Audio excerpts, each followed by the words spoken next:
boar หมูป่า boar หมูป่า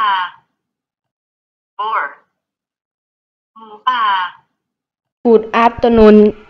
everyone. My name is Kiara. The word today is boar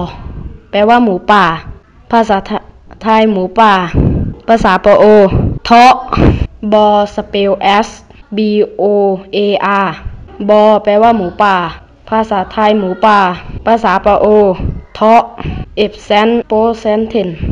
I hunt the boar แปลว่าฉันล่าหมูป่า